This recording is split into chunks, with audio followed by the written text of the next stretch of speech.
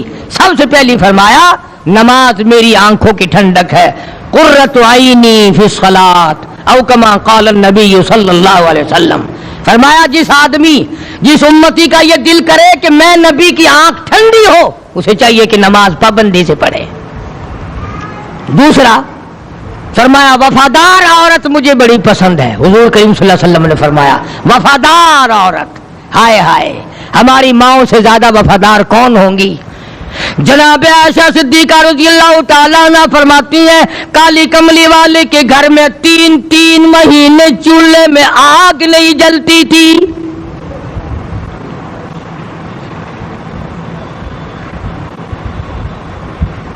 دوسروں کے واسطے ہے سیم و زر و گوہر، اور اپنا یہ حال ہے کہ چولہا ہے بجھا ہوا۔ جناب عائشہ صدیقہ رضی اللہ تعالیٰ عنہ فرماتی ہیں ہمیں 24 گھنٹے میں ایک پانی کا پیالہ اور ایک کھجور کا دانہ ملا کرتا تھا۔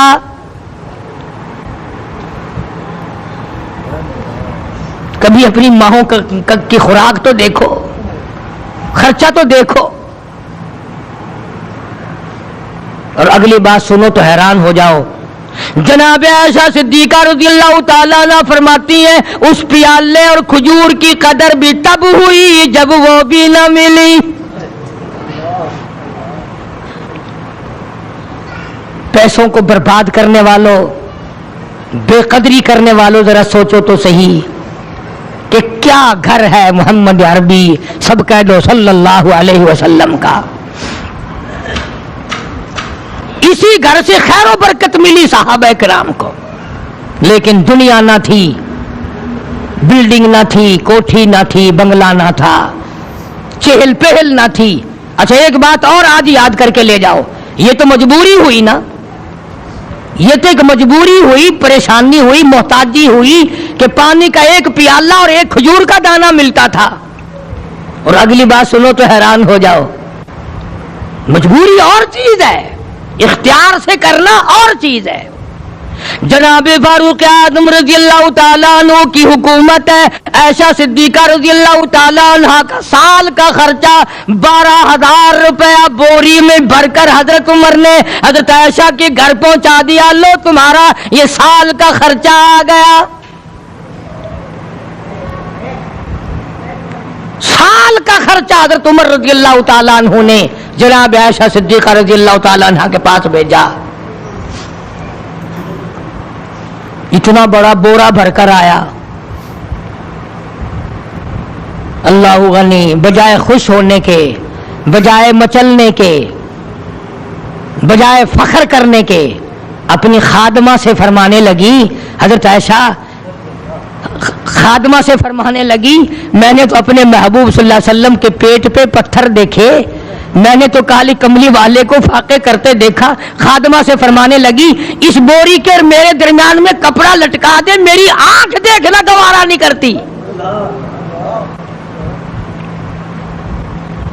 میری آنکھ دیکھنا بھی گوارا نہیں کرتی۔ اس نے کپڑا لٹکا دیا۔ اس کے بعد خادمہ سے فرمانے لگی مدینے میں اعلان کراؤ جس کو خیرات چاہیے وہ عائشہ کے دروازے سے آ کے لے جائے رضی اللہ تعالیٰ عنہ۔ سارے مدینے میں اعلان ہو گیا خیرات لینے والے آ جاؤ۔ ایک اور بات تھی اس وقت میں، ضرورت مند جاتا تھا، یہ نہیں کہ ٹیبک میں ہزاروں روپیہ پڑا ہوا پھر بھی مانگ کے کھانا ہے۔ ہیں جیب میں ہزاروں روپیہ پھر بھی مانگنا ہے, پلے سے نہیں کھانا. یہ جتنے بھیک مانگے ہیں نا, بھیک مانگنے والے, 1 کروڑ روپیہ دے دو انشاءاللہ شام کو پھر بھی مانگے گا. اس کے مقدر میں بھیک مانگنا ہے. اسے فرمانے لگی کچھ نہیں ہے. وہ خادمہ کہنے لگی کچھ نہیں ہے. اب وہ خادمہ کہنے لگی کہ اگر 1 ٹکے کا گوشت منگوا لیتی تو تم بھی اپنا روزہ کھول لیتی, گوشت سے میں بھی کھا لیتی. کیا جواب دیا اما عائشہ صدیقہ رضی اللہ تعالی عنہا نے؟ فرمانے لگی اب تانا دینے سے کیا فائدہ, تو نے اس وقت یاد کیوں نہیں دلایا؟ اس لیے میں نے یہ واقعہ سنا دیا کہ پہلی بات سن کر کے تو آپ لوگوں کے دل میں بھی یہ بات آئی ہے نا کہ جی مجبوری ہے, چوری تو وہ کرنے سے رہی بیچاری. پریشانی جو ہوئی, غربت جو ہوئی,